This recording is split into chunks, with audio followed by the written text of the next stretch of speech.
Hey, it's Rachel from All About Planners. This is a review of the Milligram A5 Family Life Diary. Now it is A5 size, but it does come in the larger page size as well. So I previously did a review of another one of their layouts. This is the B5. As you can see, it's quite a bit bigger. So if you do want a bit more wiggle room to write in, then go for the larger size. That was the layout. I'll include the link below if you wanted to look at the review for that one. So getting back to the family diary, A5 page size, obviously very portable. Like with the other Milligram planners, you've got the elastic band. It has a hardcover with the fabric-y feel on it. Pretty lightweight and slim. Could definitely put this in your handbag and take it with you. I would say it's definitely gender neutral. There's really nothing on the cover at all except the year printed on it. So anyone could use this planner. Doesn't have to just be a mum. And inside, I really wanted this one because it has a different layout to most planners. Let's just show you the pages at the front. So it has some family-oriented pages. I don't have kids, but you could always repurpose those pages as like password logs, notes, project planning, etc. You got the dates at a glance by quarter listed out for you. Then we have some important dates. It is an Aussie planner, so it does have the Australia and New Zealand dates on it, and the school terms. And then it also has this nifty map with all the different time zones around the world. Not terribly, I guess, essential, but it's there if you want it. It has a little travel section that most planners don't include. And then we go into the months. So you've probably noticed that there are no tabs, like with all the sewn bound notebooks and planners that I come across. They never have tabs, which is kind of annoying. So to overcome the kind of annoyingness, they do have little tabs printed on the sides. As you can see, when I flick, you can find the month a lot easier than having to add like washi tape color-coded by month, or making some DIY tabs, or just writing on the page. It does include those for you. It does have a built-in ribbon bookmark if you need it. So going back to the actual pages, you've got the monthly calendar, which has the holidays printed on it. Quite a roomy spread. You get a fair bit of space, and then you have like a blank sidebar you can do with whatever you like. It starts on a Monday, and then if I just quickly flick to the weekly, the colors change throughout the planner for each month, by the way. The weekly also starts on a Monday. Okay, so after the monthly spreads, it goes into the budget, and it has quite a lot of space to do your budgeting, all categorized as well. And you've got budget actual and the difference. It's quite roomy to write in. You're not going to be super crammed, which is obviously good.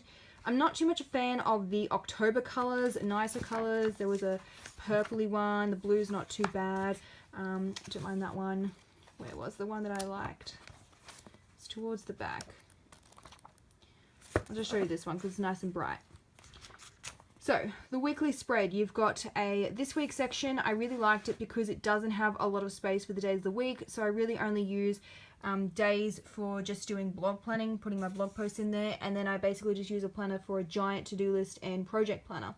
So you could list out all the to-dos, or I'm probably going to add a little header sticker and make this like a project section. Or you could use this entire side of the page here. It does say meals, but you could change that again with a header sticker. The sizing of that, you'd probably have to slightly trim an Erin Condren header sticker to fit it, but it would be close. You could always just use whiteout as well if you wanted to. And they do have 3 blank columns. You can do whatever you want with it. So it's kind of like a cross between a categories and a horizontal planner. I haven't come across another planner that has this layout, so I am quite keen to use it. So probably do blog post planning, to-do list, maybe projects, and then maybe like cleaning, travel planning, something like that. So many different options for using it. Really, really like the layout. As you can see over here, when the week starts, when the month starts midweek, it shows you the previous days shaded out, and then it starts it for that month. If I go back to the previous month, it will then shade out those days. So it's like with the plum paper, where they give you, I guess, a duplicate of the week, and you can choose whether you want to plan it all with October or move it all to November. It does print the holidays again on the weekly spread. There's not too much space to write in here, so if you are someone that likes to do things by day, I tend to just work off a giant to-do list, doesn't really matter what day I do it, then this might not be a good option, because again, that takes up space and it is kind of a small box for each day.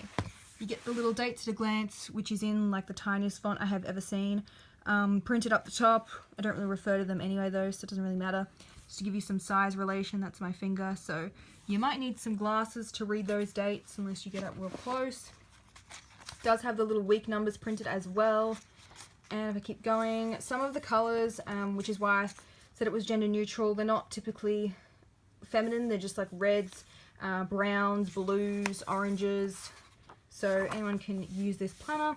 It does lay flat. As you can see, I'm not touching it. It's laying flat on its own.